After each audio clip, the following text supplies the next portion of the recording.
Welcome to episode 2 of Mom Boss Chronicles. I am here with Danielle and Jenn, and today the topic we are going to cover is imposter syndrome.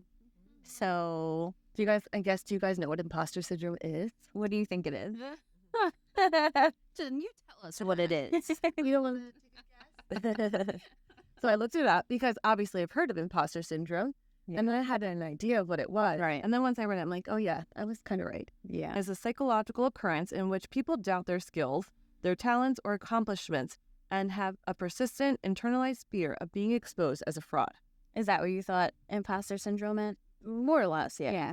Yeah. Has there been instances? I mean, I could go on for days. Like I've definitely, but have you experienced? Well, I'll say so. This is a scenario I face a lot that I was kind of not sure if it would fall under the definition. So say I'm going on an appointment.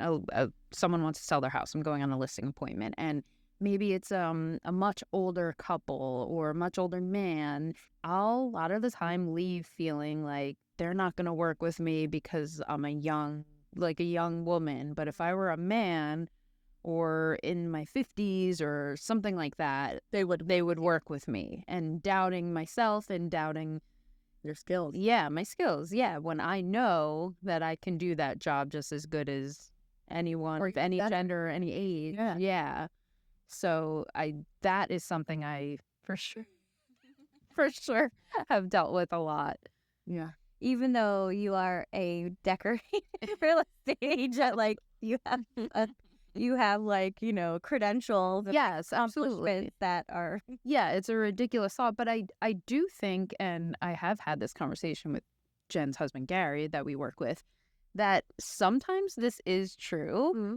And some people just prefer. Yeah, and he'll say that, yeah, sometimes I'll meet someone who I know would be more comfortable working with a woman or someone younger, and maybe he'll pass it on to one of us. So I think sometimes it's definitely true. Valid. Yeah, but also sometimes it's just something you're making up in your head. Yeah.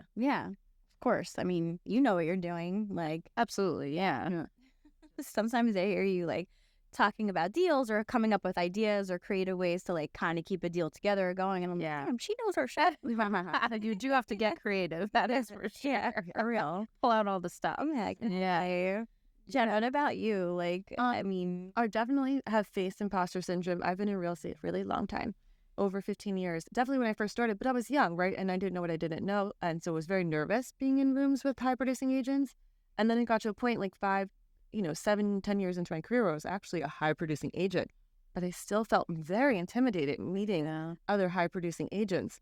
And I'm like, who am I? So I feel like I don't know what it is, but just something that when you're around other people who are doing big things, you just get nervous. Or if you're not around other people, but people are talking about real estate, I don't know why, but I would be nervous to introduce myself as a real estate agent, even though I, was great and I helped sell, people's homes and help them buy. It was just something where I'm like, am I good enough? And then I even face it now. My husband and I do real estate investments. We have bought and sold many homes, we've renovated, we have multifamilies, we have Airbnbs. But when I'm in the rooms with other investors or people say you're an investor, I feel so small. I get so nervous. I'm like, me? I don't really know that much. But when I think about it, I do know a lot. But are you kidding? I don't know why I'm freeze up. Yeah.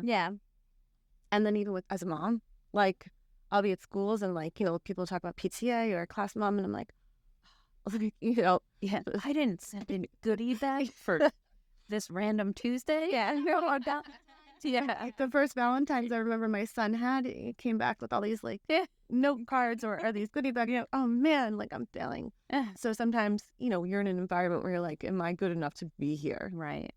It's so crazy. I just, at the end of the day, don't think that men feel like this. I think it's definitely more of a female thing. And I think it's conditioning, right, over time and through centuries, right, of how we're supposed to just kind of be small and people pleasers, right? Right, exactly. I mean, I've definitely experienced imposter syndrome. I think to this day, right, there's definitely situations where I'm like, do I belong here? Should I be here? I would say probably the more notable was when I worked in corporate. I was an event planner, and so all of my projects were really out in the open for scrutinization. And like, thankfully, I was really good at what I did. And I generally got like 99% of the time good feedback. But every time, a partner that I did like a really amazing, over the top good job, like I sweated, I teared, I probably bled in some way, like they'd send this really wonderful email to like my bosses or whatever. And I would just think to myself, like, but like, did I really deserve it? Like, you're like, but you're getting this praise, but yet you're still doubting, like, but I could have probably done a better job. And like, I think with like the healing process, like with Mike, and just kind of like reevaluating thought process over the past couple of years, like helped me get over that a little bit, because we are rock stars, and I think that, despite these feelings, like, am I good enough to be here, or do I deserve these accolades that I'm getting? Hell yes, you do, and like, I know as like a default, it's like, you can't help but question, I even like won an award too, like before I left the firm, I got like woman business leader, of the year.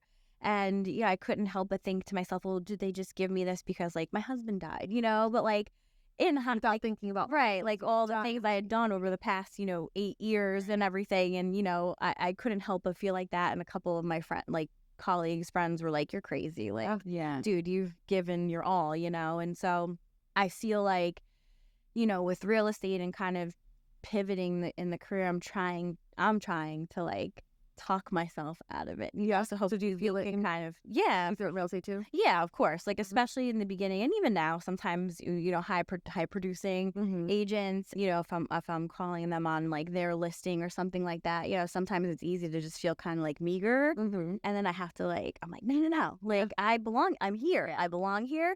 I've like worked hard to be here. I know what I'm doing. And like, you know what? Maybe they don't know what they're talking about in some instances. And like, that's kind of what I have found too, that like a lot of times, like, yeah, some people know a lot, but some people like don't know shit, And I think, we're kind of like, if you can fake it till you make it too, like you're in a better shape, But I feel like we put people too much on pedestal. Yeah. And it's like, great point, right? Great point. Yeah. And I think in real estate too, there's so many realtors, and the bar is set so low. We'll really dive into this in another day, but I think the general public just thinks a lot of the time that realtors are a dime a dozen, and they might not know what they're doing or talking about. And if you say in a room, I'm a realtor, it's like, oh, okay, well, everyone's a realtor. Yeah. So I think also having that in your mind, you have to, I don't know, I sometimes have to feel like I have to prove myself.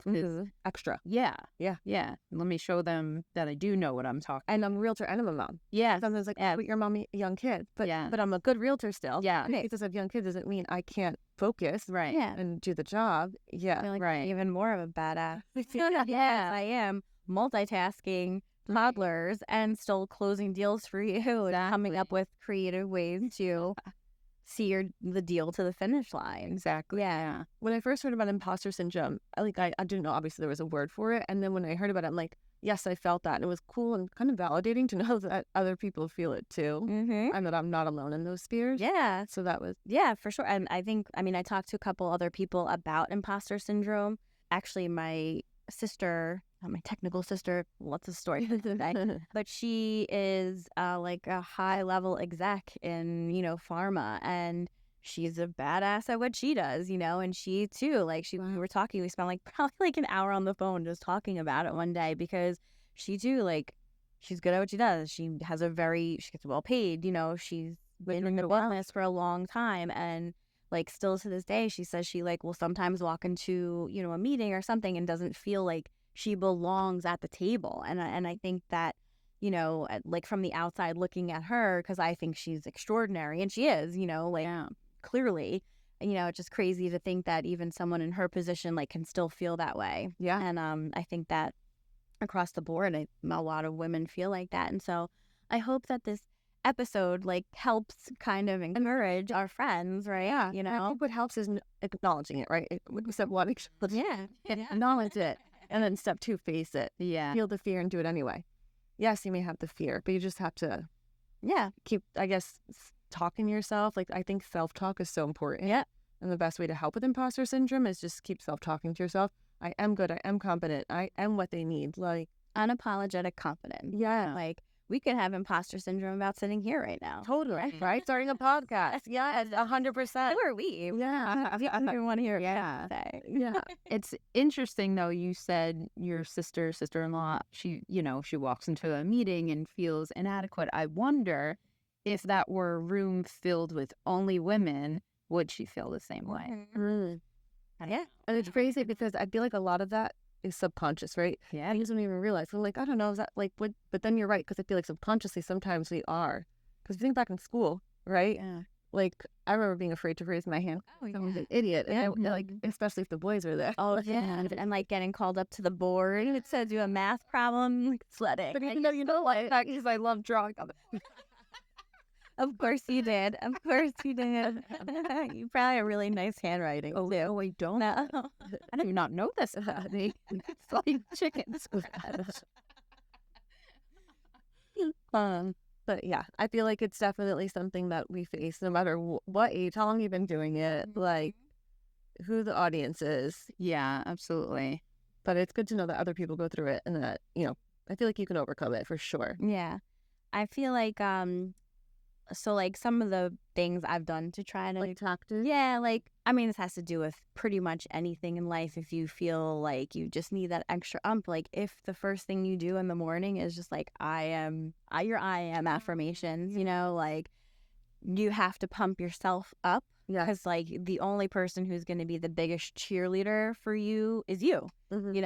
and like believe that you deserve to be where you are, especially if you have accolades to prove it, Yeah. because like, Yeah, but you know that. yeah, but you know that you will, like, I'm sure there are some benchmarks that like you've achieved or we've You don't achieved even that. think about. You just Yeah, you're like, okay, well, this was a good goal, but I should do better, and it's good. Like we should have be achieving more goals as we go along, but like also give yourself credit for like where you've come to, Yeah. Because I don't think we give ourselves enough credit for that. no, Yeah.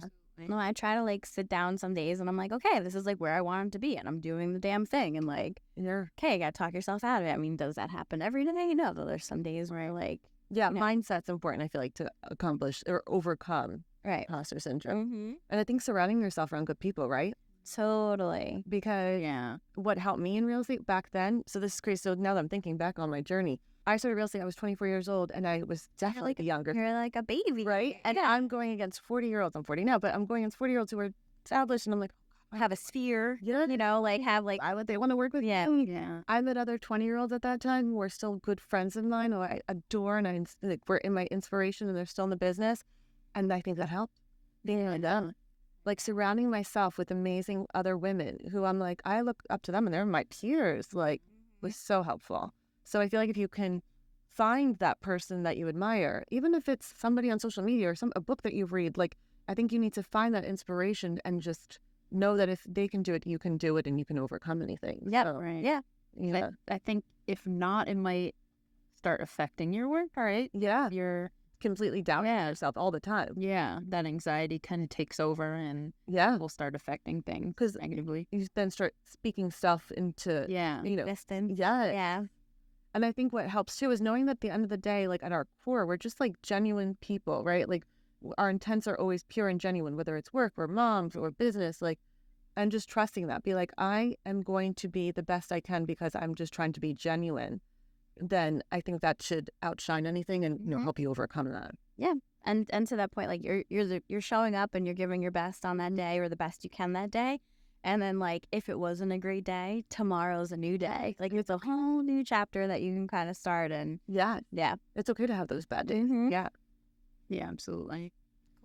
Thank you, girls, for inspiring. Yeah. You guys inspire Stay me. inspired. Check back next week for our next episode where we're going to go over real estate market.